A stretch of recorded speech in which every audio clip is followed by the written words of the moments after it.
بسم اللہ الرحمن الرحیم۔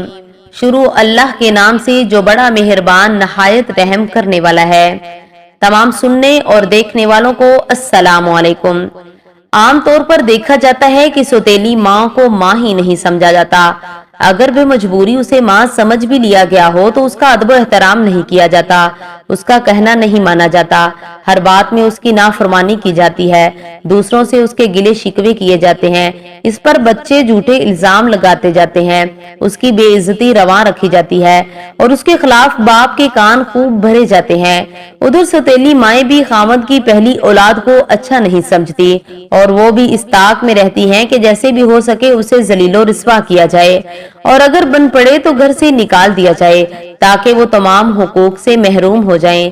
لیکن فاطمہ وہ نیک بخت اور نیک خاتون تھی جنہوں نے سوتیلی ماں کو سگی ماں سمجھ کر ان کی اتنی خدمت کی اور فرما برداری کی کہ دنیائے نسواں میں اس کی نظیر نہیں ملتی۔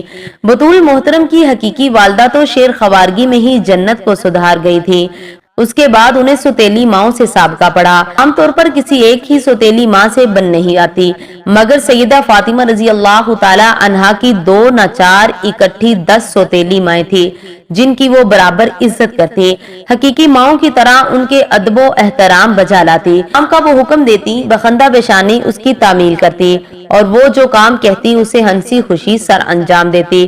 ام المومنین سودا بنت زما حکم دیتی ہے کہ فاطمہ آج سارے گھر میں جھاڑو تم نے دینا ہوگی۔ بطول کہتی ہے حاضر ہوں مادر مہربان، آج کیا روزانہ گھر کی صفائی کر دیا کروں گی۔ ام المومنین حضرت عائشہ صدیقہ رضی اللہ تعالی عنہا فرماتی ہیں اے فاطمہ الزہرا ذرا گھر کی دیواریں تو لیپ دو۔ سیدہ اٹھتی ہیں اور سب کام چھوڑ کر دیواروں کی لپائی شروع کر دیتی ہے۔ ام المومنین حضرت حفصہ رضی اللہ تعالی عنہا کہتی ہے اے فاطمہ تو میرا کام تو کرتی ہی نہیں، آج ذرا میرے برتن تو مانج کر صاف کر دے۔ دختر رسول صلی اللہ علیہ وسلم جواب دیتی ہیں ام محترم کب میں نے آپ کی نافرمانی کی تھی، آپ تو مجھے کوئی کام بتاتی ہی نہیں، چلیے میں ابھی حاضر ہوئی اور برتن صاف کیے دیتی ہوں۔ چنانچہ برتنوں کی صفائی میں ان کا ہاتھ بٹاتی۔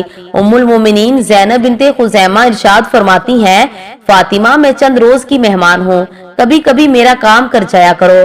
بنت نبی صلی اللہ علیہ وسلم عرض کرتی ہیں اما جان میں آپ ہی کی تابع فرمان ہوں، انشاءاللہ روزانہ آپ کی خدمت کیا کروں گی، آپ سب کام میرے ذمے چھوڑ دیجئے۔ ام المومنین حضرت ام سلمہ رضی اللہ تعالی عنہا کہتی ہیں فاطمہ آج میری طبیعت خراب ہے، ذرا گھر آنا۔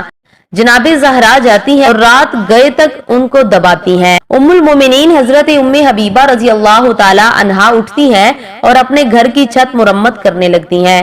فاطمہ رضی اللہ تعالی عنہا یہ دیکھ کر ان کا ہاتھ پکڑ لیتی ہیں کہ پیاری اماں جس وقت میں آپ کے پاس موجود ہوں اس وقت آپ اس قسم کے کام نہ کیا کریں اور مجھے حکم دیا کریں۔ ام المومنین حضرت جویریہ رضی اللہ تعالی عنہا کہتی ہیں ایک دفعہ آزمائش کے طور پر حضرت فاطمہ کو کوئی سخت کام دے دیا، جب فاطمہ رضی اللہ تعالی عنہا ان کے حکم کے لیے اٹھی تو انہوں نے ان کا منہ سر چوم لیا اور یہ کہہ کر بٹھا دیا کہ میں تو تمہارا امتحان لینا چاہتی تھی کہ واقعی تم ایک فرما بردار بیٹی ہو۔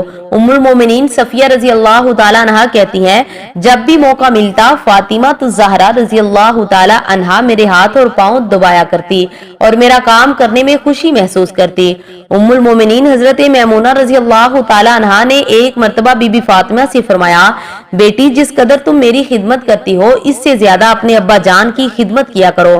فاطمہ نے جواب دیا محترم امی حضرت والد گرامی کی خدمت میں اگر تھوڑی بہت کوتاہی بھی ہو جائے تو مجھ سے باز پرس نہ کریں گے، لیکن آپ کی خدمت کرنے کو بھی میں اپنے لیے اہم فرض سمجھتی ہوں اور ابا حضور ہی کا ارشاد ہے کہ ماؤں کا خاص خیال رکھا کرو اور ان کے قدموں تلے جنت ہے۔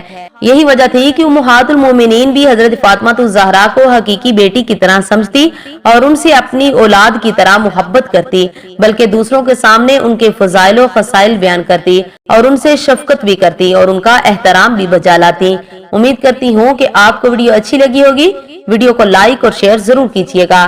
ملتے ہیں ایک اور نئی ویڈیو کے ساتھ۔ وعلیکم السلام ورحمۃ اللہ وبرکاتہ۔